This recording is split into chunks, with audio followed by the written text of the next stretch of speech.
tech is what will enable you to be able to do what you love. Welcome to a brand new episode of Starts at the Top, our podcast about leadership, digital culture and change. I'm Zoe Amma.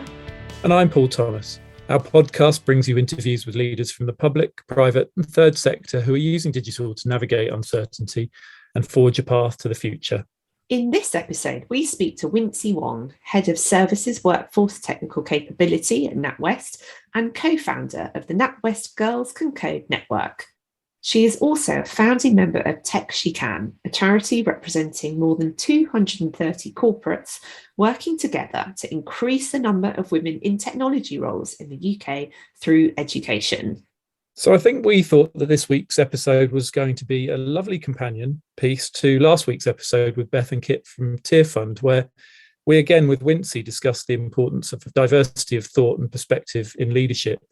And we launched last week's episode on the day that the UK government started to fall apart. So it's a really good time to be talking about diversity in leadership, because we've certainly seen a cast of thousands moving through the cabinet in the last 24, 48 hours. And we're recording this today on Thursday when Boris Johnson is about to resign. And I'm not sure he can even do that properly. So, yeah, interesting time to be putting out an episode of a leadership podcast about different ways of leading change in organisations.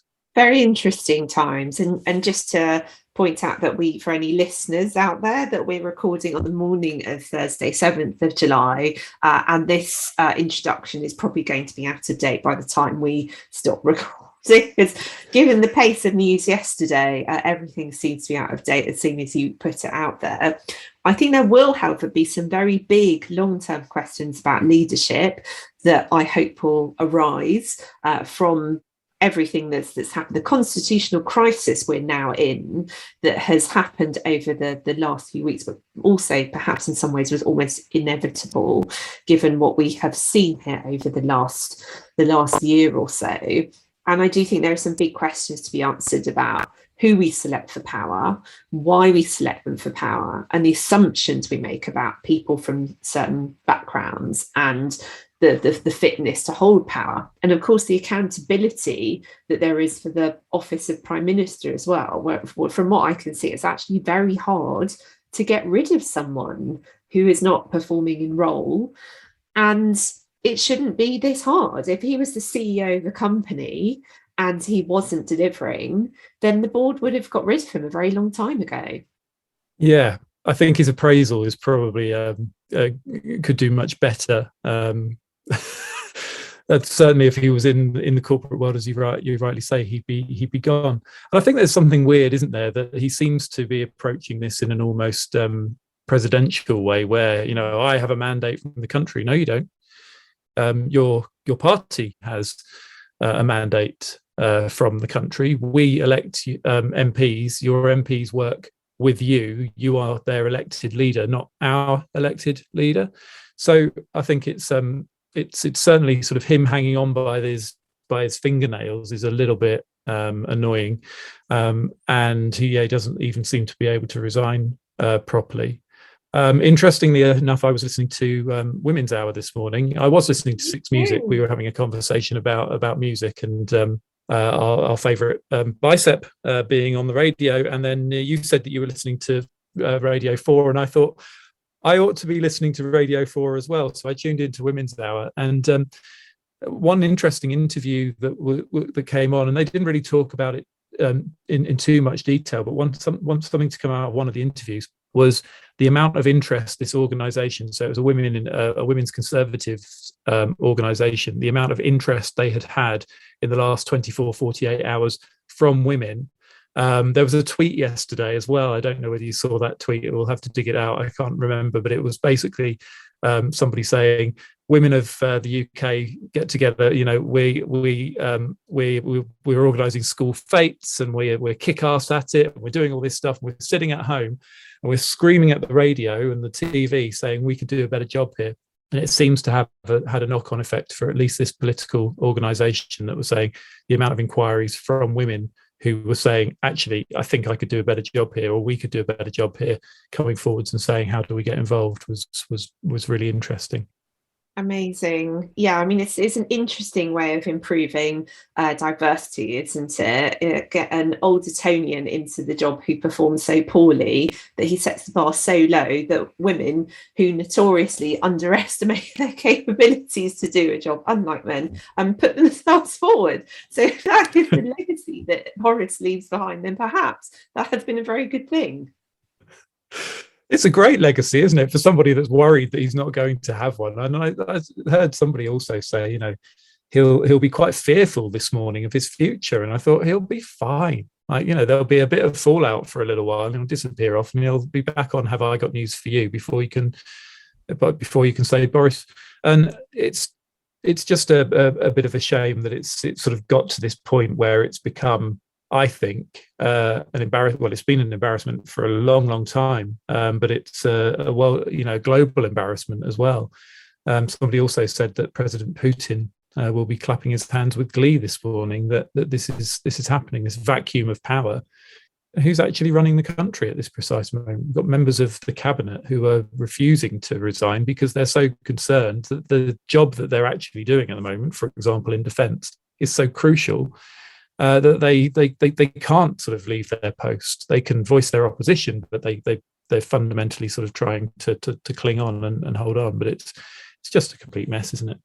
It really is. I mean, we're in a very serious, very messy situation, because if something went really wrong now, we are still in this really tense situation with Russia. Then who's going to make the decisions? Who's going to move quickly on it? I just don't know, because everything is just in complete chaos. And it doesn't feel like government anymore. This isn't government. It's been a parody of government for some time. And we're all just babysitting. Yeah. I mentioned to my wife this morning that the alarm bell should have rung. Do you remember back in when he was elected as mayor of London, and there was almost a sort of a celebratory, we've got Boris, we've voted him in as mayor of London, and it was a sort of a celebratory sort of, isn't that hilarious? And I never found that funny. And then years later, I think the next thing, it's all these, it's not the policy, it's the buffoonery, it's the appearance at the 2012 opening ceremony, where you're sort of looking at the rest of the world looking at us thinking, well, this is just a joke. It's just a complete and utter joke. And unfortunately, that's the way it feels to me that it's unfolded over the past few months. Anyway, it seems, as you said, I think it's going to be very, very different. Hopefully by the next episode we put out of the podcast, everything will have changed again.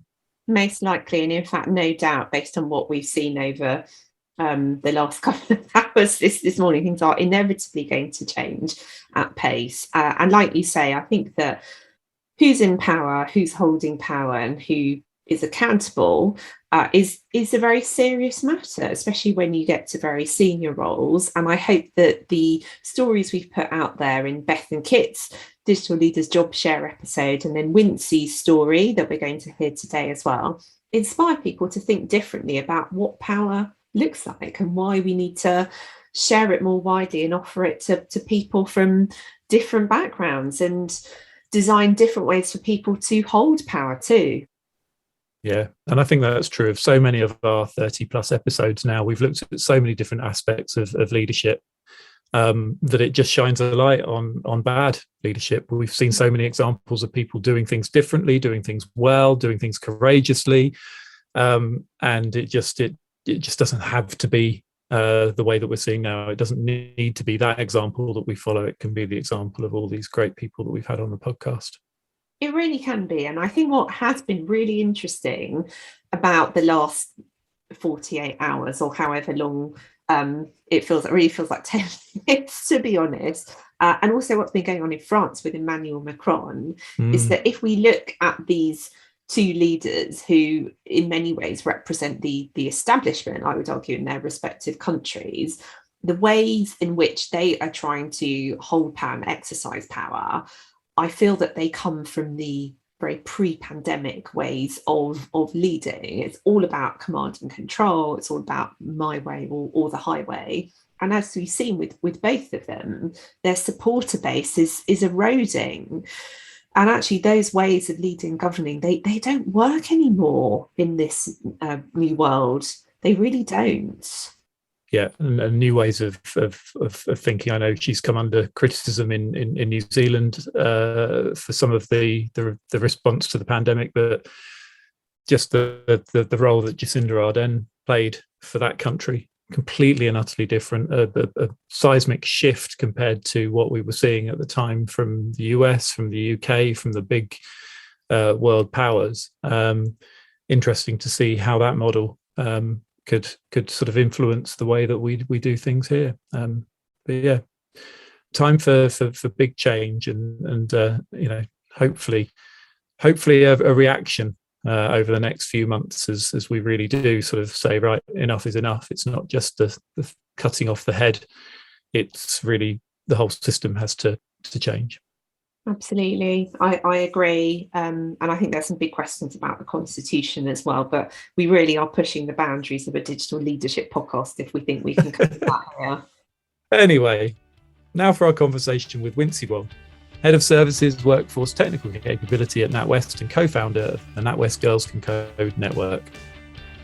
We are very excited to welcome Wincie Wong to the podcast today. She is Head of Services Workforce Technical Capability at NatWest. Wincie Wong uses her background at the leading edge of creative and disruptive innovation in the banking industry to break down barriers and transform and shape the diversity of the tech and data workforce. An international speaker and a digital evangelist, she is passionate about spearheading the growth of a diverse technology workforce as co-founder of the NatWest Girls Can Code network and founding member of Tech She Can, a charity representing more than 230 corporates working together to increase the number of women in technology roles in the UK through education. She is also co-host of the NatWest Technically Speaking podcast series, which discusses current topics in the evolving world of tech. She also has a background working with the UK government, tapping into the huge unrealised economic potential of female entrepreneurs across the UK. And she's also been involved in growing new businesses recommended in Alison Rowe's review of female entrepreneurship. A serial entrepreneur herself, she has been featured in season 2 of BBC's My £1 Million Menu with host Fred Serow for her business running Burmese supper clubs, and that's now available on Netflix globally.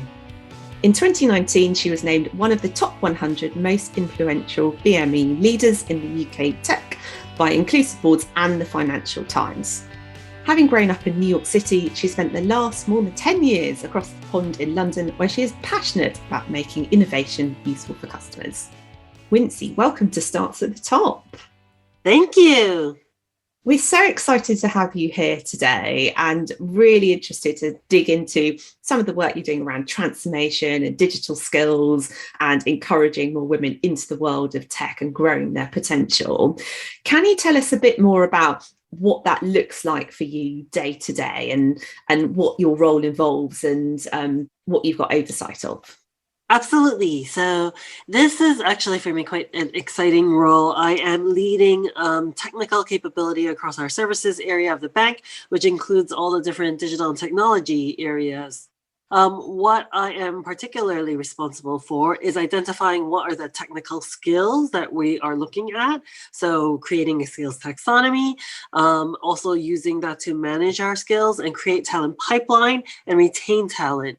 So in terms of talent pipeline, we talk about things that are traditionally under the banner of early careers, and that is technical apprentices, interns, software engineering grads, and then we also are looking at career switchers and reskillers. And that's a big part of what we're trying to grow here at the bank. In terms of retaining talent, looking after our Global Technology Academy, which provides learning paths and other types of learning for all the staff, particularly our engineers who are looking for continuous learning, and also Skill Bank, which is our proposition around how do we develop our people's skills through volunteering or supporting enterprises and charities and good causes around us. Because we as a bank, we really believe in our purpose. And actually, in order for us to thrive, we need to make sure the people, our communities around us, and businesses are also thriving. So this is kind of our way of being able to give back. And that's so interesting because it's a really holistic, really community-based way of doing business, but also the way you look at digital skills as well. So for anyone who doesn't know, can you tell us a bit more about what's involved with the skills taxonomy? Because I think that's fascinating. And then also it'd be brilliant to hear a little bit about, you talked about career changes and people coming back into the workforce and how they can be part of tech as well. I'd love to hear a bit more about both of those things. So one of the things that we know is in a lot of corporations, and our bank included, traditionally we hire based on role profiles, so to speak, right? We create these roles, and it's usually a lot of it is a one-to-one transaction, meaning that I'm running a team, I'm in technology, I'm looking for a specific type of software engineer. I go to my HR department and we go out to market and we recruit for that one software engineer that I need in my team. But actually, there are thousands of us in the bank who are all trying to do the exact same thing. And one of the things that we know that we need to understand is, hold on a second, we need to flip hiring on its head. The market has changed. There's incredible demand for a lot of these types of roles, particularly technical and data roles.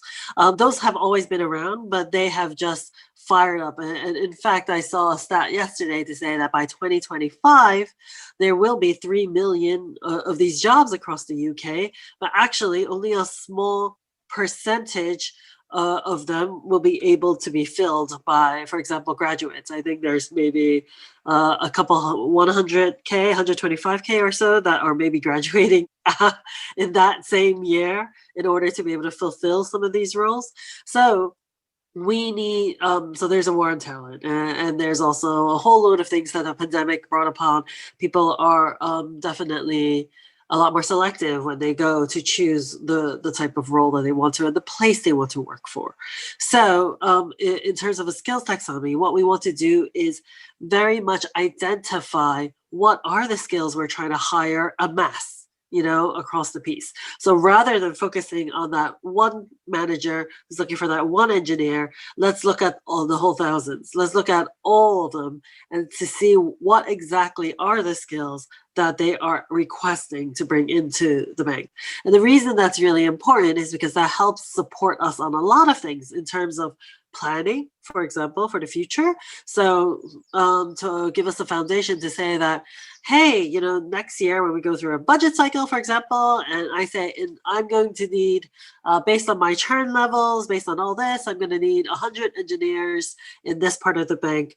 Not only will I be able to say I need 100 engineers, I can say that I need 100 engineers, of which 50 have these kinds of skills, 40 have these kinds of skills, 10 have skill C, whatever. I mean, it's not as simple as that, because every role will have easily hundreds or hundreds of skills, and it's kind of bringing that down to kind of what are the top key core skills that we are looking for, and using that to inform everything else. Then once we say that, then we say, okay, there's high demand, there's high churn, and there's lack of availability in market. This is the perfect storm. This is a way for us to actually change how we create that pipeline and bring people in.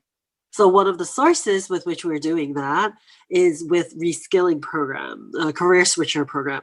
So we know that only 17% of the market of tech roles in the UK are being filled by women, and that is not enough, right? So if you have a lack of market, and you know that 50% of the market just isn't going into tech, then that is obviously a population where we are very keen to help and support. So we've done some internal reskilling. We've also have some external partnerships.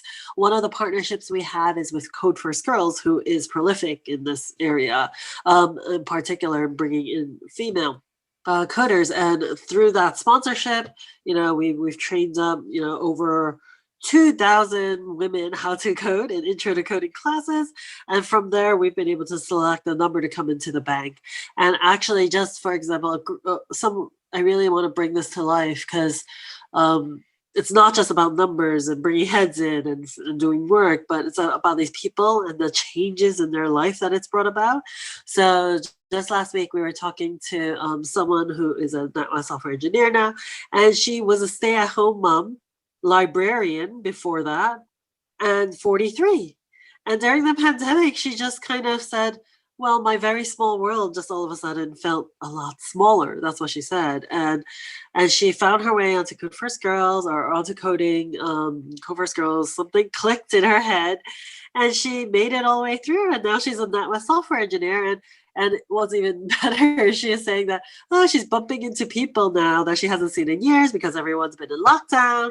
And they're asking, oh, how was it? How are you doing? And she's like, oh, I'm a NatWest software engineer now. And they're like, what? But she's doing so well. And it's stories like this that are really kind of like warming for us. So what we found is that with these career switchers, not only is it that they become software engineers and they're doing the work, but actually they're very motivated. They're high performers. They also get up to speed. They seem to get up to speed on average. I don't want to generalizing here. Obviously, everyone is different, but they are getting up to speed quickly, and they do add a lot of new perspective into those jobs. And what they bring is diversity, as we very much talked about as well. Different ways of thinking because they come from different backgrounds. So we're not just talking about gender diversity here. We're also talking about different things like ethnicity, neurodiversity. People who were about 30% of them are eligible for free school meals, and actually over 70% of them are from underrepresented ethnicities. So we are all of a sudden bringing people who are completely different coming into the bank, mingling with very traditional bank or computer or software engineering types who look very different. And actually, it's great. It just really kind of just shakes things up a little bit. And it's been great to see the teams who've really embraced this as well, providing that extra support, like management, mentorship in order to support them, because just because you've gone through a boot camp of training doesn't mean you're a software engineer right away. You still need to practice. So having that embedding in as part of the program has been really important as well. I love the way that you're tackling this, because one of my massive frustrations with traditional recruitment and indeed skills development is that it's very waterfall. It's very sort of one-to-one. And of course, you need that support and coaching and mentoring of people. But at the same time, we're in this digital skills crisis in the UK, and that's not going to abate anytime soon. So why not look at it holistically and tackle the pipeline and look at how you can reach more people from different backgrounds and be creative about who you're going to reach? And that's why it's brilliant to hear about what you're doing. Yeah, and I was going to add to that, the analogy that was always used in my sort of corporate past was turning the tanker around, turning the oil tanker around. The business needs to go in a new direction, or the business needs to shift its focus and move in a different direction. That's really hard to do. But rather than try and turn the boat around, why don't you just bring more passengers onto the boat who can add to the story that you're trying to build? And I think that's a real testament to what you're trying to do here is bring that diversity of thinking, bring that diversity of background into an environment that is not used to it. That's how you change things, perhaps not by sort of radical shifts in direction. Although it is quite radical to some of the people in the bank. Of course, and yes. But exactly. But that's the change, isn't it? That's the catalyst, is to put them side by side with what with what you're trying to do, and let them deal with it. It's them to deal with it. You're doing the right thing. It's them to deal with it. I think this is a mistake a lot of companies make who are earlier on in their diversity and inclusion journey, DE&I journey. I think they think that by having a head of diversity and inclusion, having a separate program, doing all these things, that's what you need to do.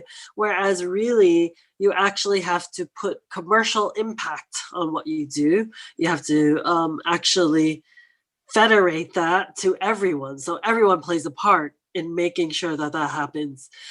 Because until you actually just start bringing people into the door and placing them next to them, they don't know how to do it, right? And actually, this also kind of helps to build that pipeline into that future as well, to hopefully for them to stay a bit longer, to grow with us, and to, of course, which they know, to also support the next generation, because we are going to constantly go through cohorts. We just, before we started recording, we were just talking about Excel spreadsheets and learning how to use Excel spreadsheets and how that needed to be on a CV. Diversity isn't something you can put on a CV as a skill. That's not something you can teach, but it is a mindset. And I guess it's giving people the skills that they're going to need to open up to new mindsets, new ways of thinking. I guess it's another way to look at the skills building that you're doing. It's to change the perception within the organization. And having so many people with these different perspectives, you've got transferable skills from other careers now joining the NatWest workforce, has the culture?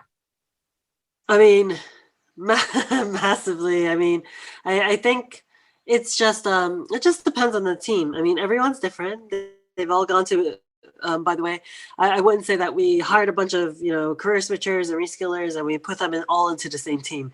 We've actually put them, kind of spread them all across all different types of tech teams, and I would say that they haven't been doing this for very long, so they are maybe just about maybe 12 months into their journey now, and but some of them are already changing how those teams work. They are adding value because they just look at things in a very different way. A perfect example is in India. We have one lady who was a high performer in operations, never even thought about software engineering, didn't study it, but she was a high performer. She was talent. And she took an opportunity to sign up for the program that we were running. She joined. She's now part of one of our Web SDK teams. And she is just absolutely thriving.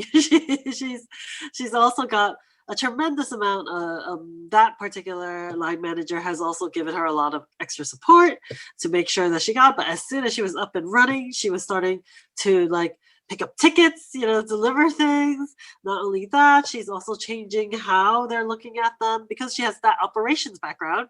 And she's very much about, well, how do you do things in that efficiency? To create more efficiencies in how we do. And really kind of changing how they work. And they just all have really kind of adopted her or absorbed her into that team. And she's adding so much value. And it's really kind of changed the mindset. And what I would say is what I'm seeing is that we have these people boards, and I presented at some of them just yesterday.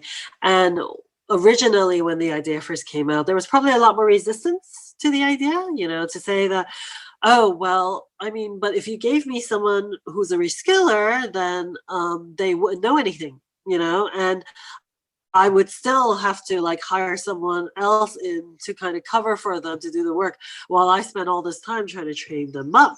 And I don't really want someone who's completely barefaced with no experience. I want someone who is experienced and already knows the program and can, be off and running without me having to invest so much time. But what's changed now is that, oh my God, these people are so motivated. They bring a different energy into the group. They're not just for example, a managed service worker or a temporary worker that you've hired to do a job and just leave. They're people who this has been life-changing for them, so they are committed.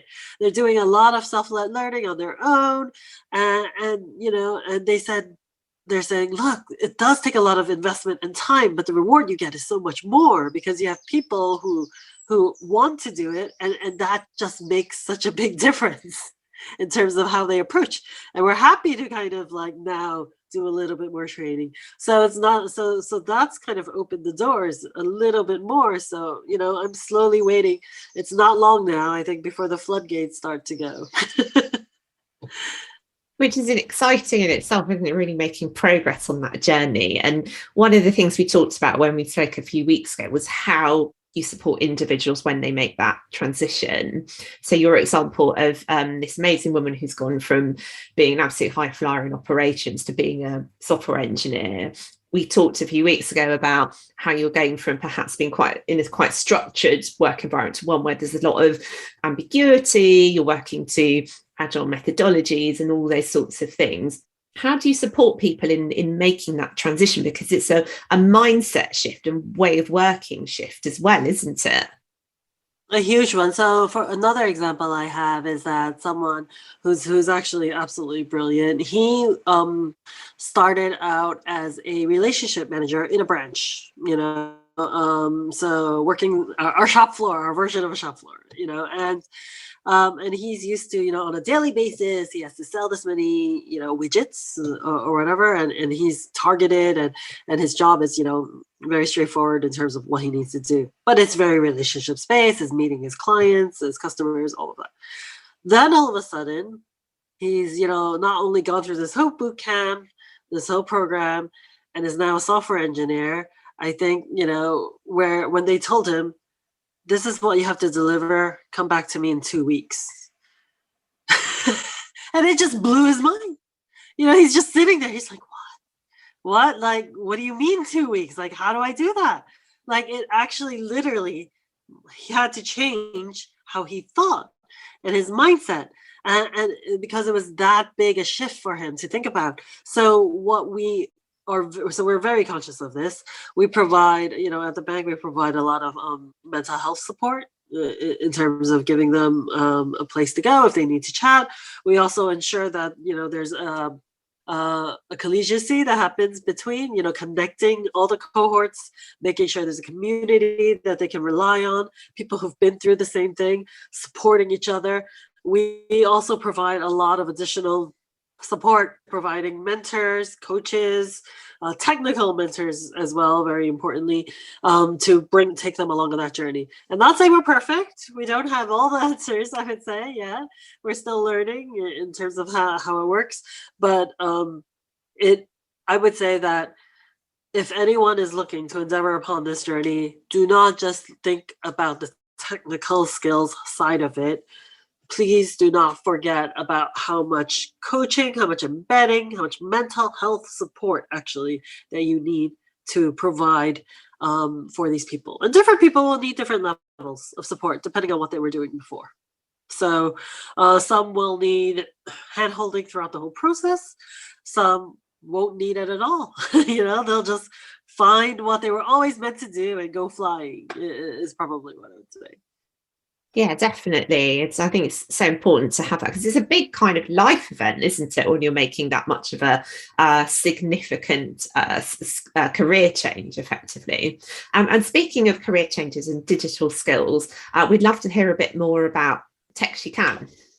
So Tech She Can charity is something very near and dear to my heart. So me and 17 other ladies, women in tech, all women in tech, we're sitting around and saying, what's wrong? Why aren't there more women around us? Why are they all trying to poach us, hire us for the same roles, etc.? Why isn't there more talent out there? And actually, all of us are trying to do things in our individual organizations. Instead of trying to do it individually within our organizations, why don't we do something that changes the industry? We can be the voice for the industry. And that's how the Tech She Can charity started. And that was, we pulled together and we hosted loads of things, and Sheridan, Ash, who kind of led a lot of it from PwC as well. She was, absolute force and brought it together, got involved with DCMS, got involved with, Institute of Coding, STEM Learning, all the organizations. And one of the biggest gaps that we realized were actually around education. And because PwC had done a bit of research at the time where we started, where women of GCSE age were saying only 27% of them would consider a career in tech, whereas 62% of the men would consider careers in tech. And out of that, only 3% of the ladies said they would put it as top choice as a career. And that to us was disturbing, considering the talent, challenges that we talked about earlier. So we very much decided to focus on education. I led education for the charity for a while before we handed it to a real professional educator, I would say, Becky, who's doing it now. And very much it was about, okay, well, where do we want to focus? And we wanted to focus, originally we focused on the 10 to 13-year-old range, because that's where we saw the biggest shift from 10 to 13 years old up to the 16, 17-year-old range. So we said, we'll focus there. But then the pandemic happened. We decided to start these 30-minute short kind of lesson plans to teach people about careers in tech. And that was the difference about what we were offering versus everything else in the market. We were only showcasing, we weren't trying to teach them Python or coding or any technical subject, because there was so much out there already. And most people just didn't even know where to go in terms of that. But what we did is we said, let's bring in role models. Let's bring in women who are working tech, or people who are working from all different walks of life, who are working in tech at the moment, to share their journeys and share their experiences. And actually, let's teach the kids about what we can do with tech. So, if you're interested in sciences, for example, or climate change, then we did a tech for climate, lesson. We did a tech for health, tech for food, tech for, holidays even, all the tech that goes into firework displays, etc., and all those things.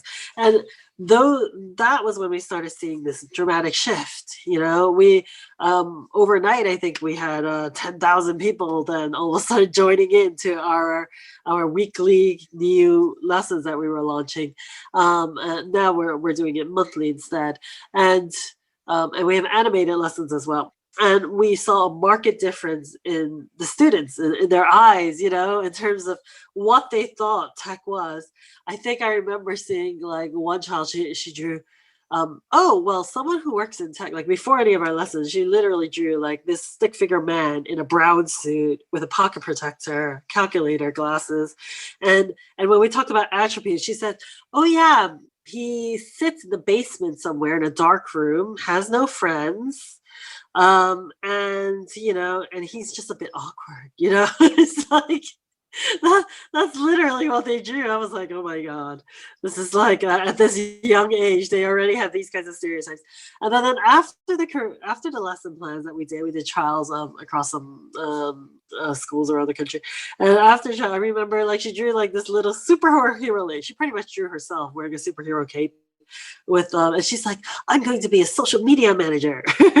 And that was such a big turnaround, because I think that's what's missing in this whole formula. There aren't enough role models. Their teachers aren't technologists. Let's be honest. Their teachers are teachers who teach specific subjects. They don't. Actually, the careers in tech are changing all the time. So how could you expect them to keep up to date on what all these things are?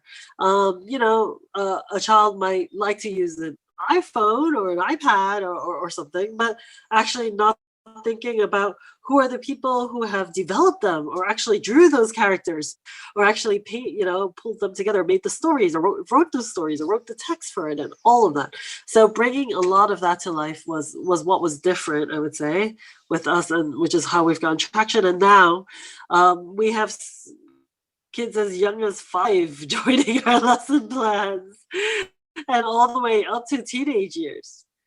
So if schools are a challenge, if that traditional approach, this is where kids go to become educated, if that's not really working for you, or needs to go through that big change, what are the other channels, and where are the other places that you're spending time to reach young women?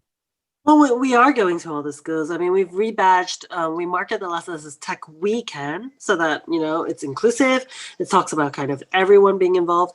And what we've asked now is for our member organizations, we've developed a Tech We Can Champions program, so that you can actually get trained up on how to deliver a lesson, get your DBS checks through STEM Learning, become a STEM Learning ambassador, and go into any of your local schools to deliver it as well.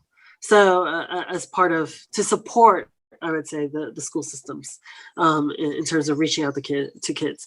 Of course, we also have all our lesson plans that are free and available on our website, online.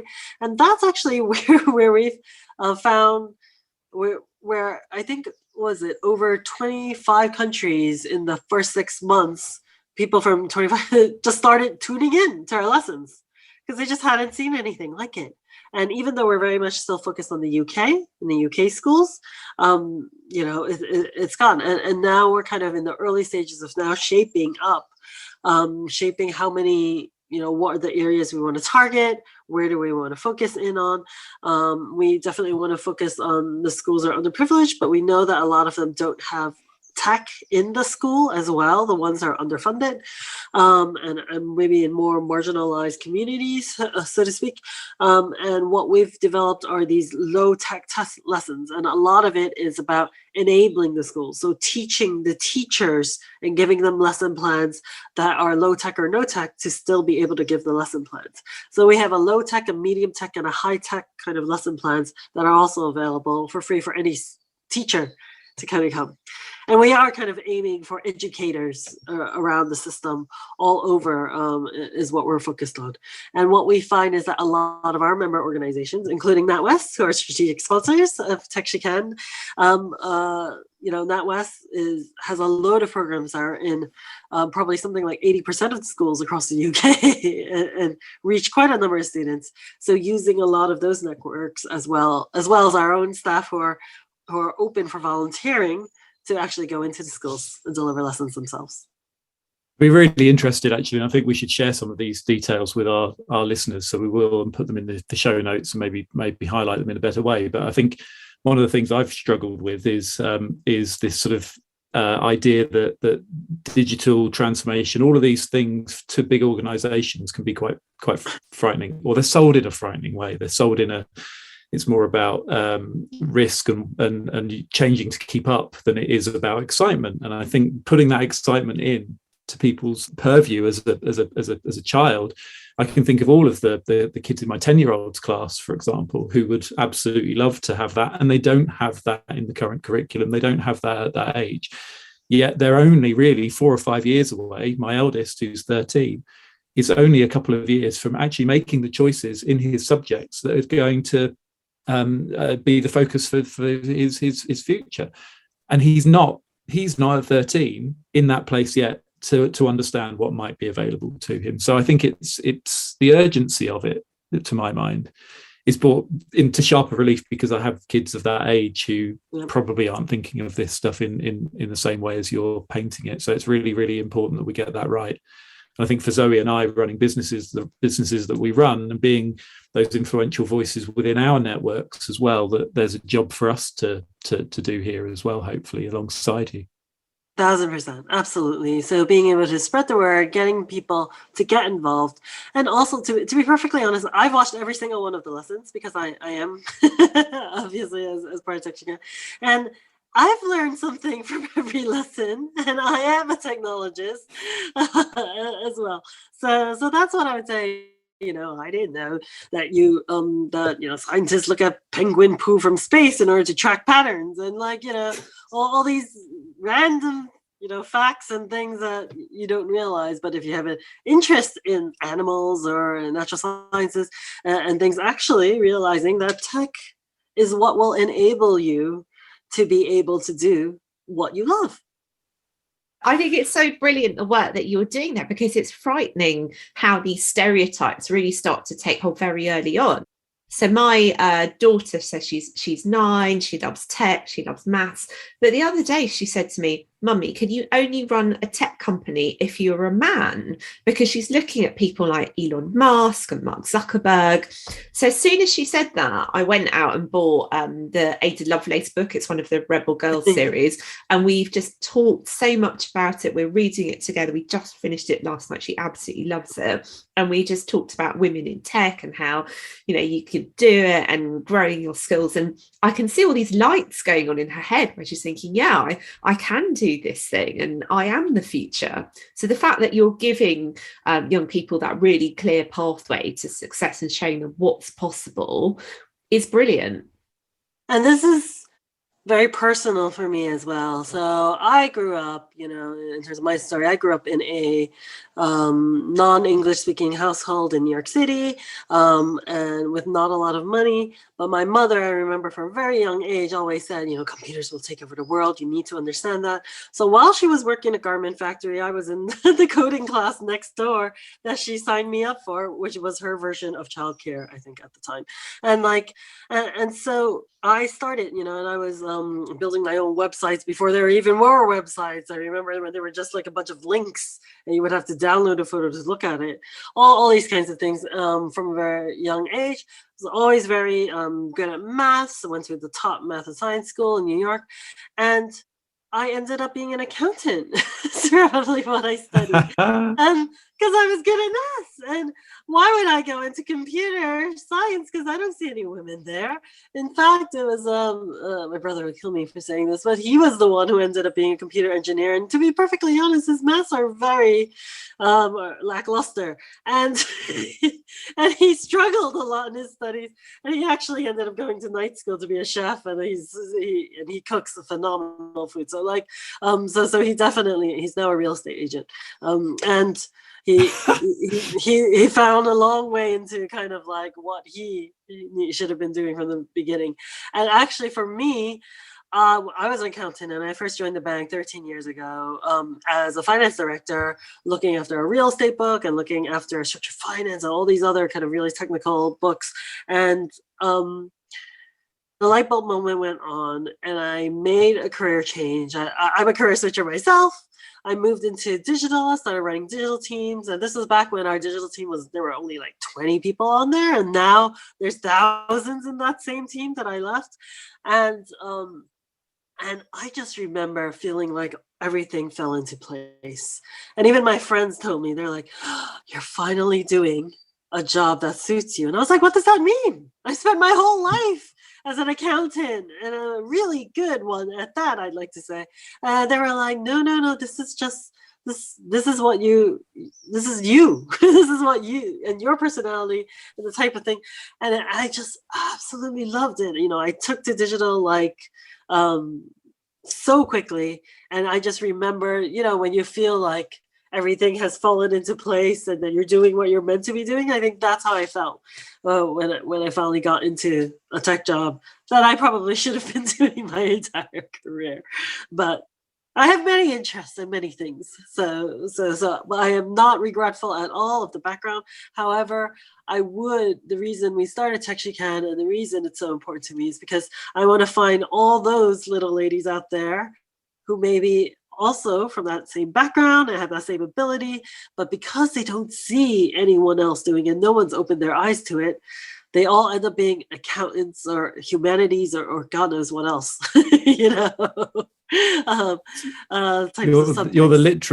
You're the literal representation of that Harvard Business Review article from 2013, which was called "Accountants Will Save the World," and it's regularly sort of brought out when in big accountancy firms. That article is regularly sort of wheeled out as an example of we will change things. Well, you've got to change things one accountant at a time, I guess. Well, maybe it takes an accountant to leave. You also mentioned that your brother trained as a chef, and that leads us neatly into a point that we wanted to talk about your role as a food blogger and the changes that you've seen in that industry over the years. Yes, so I've always been a foodie. I love food. I grew up eating food, and actually, for me, food is home. Like, doesn't matter where in the world you are. If you're with your family and you're eating the food that you love or that you grew up with, you're home. Is kind of how I see it. And when I first moved to London, so my grandparents are from China, but my parents were born and raised in Burma, and I was born and raised in New York. And I grew up eating a lot of Chinese food, but also a lot of Burmese food. And when I moved to London, I realized there was very little Burmese food available, and I was craving a lot of those flavors. So I was on the phone with my mom literally every week asking her for recipes, And of course, in classic old Asian woman fashion, like there's no real recipe. Just like, a bowl of this, a dash of this, just until it looks right. I was like, what do you mean it looks right? Like, how do I know it looks right? And it's like, continually refining it over time. And then I was attending all these kind of supper clubs, I would say, events. And that's where kind of chefs who don't have restaurants decide to do pop-ups and small events. And one of the ladies told me, you know what? You have a really good palate. And actually, why don't you do your own supper club? And I was like, who would come to mind? So I started. It was really small. It was just 10 people in my home. My husband was the waiter. He wasn't happy about it, but he did it.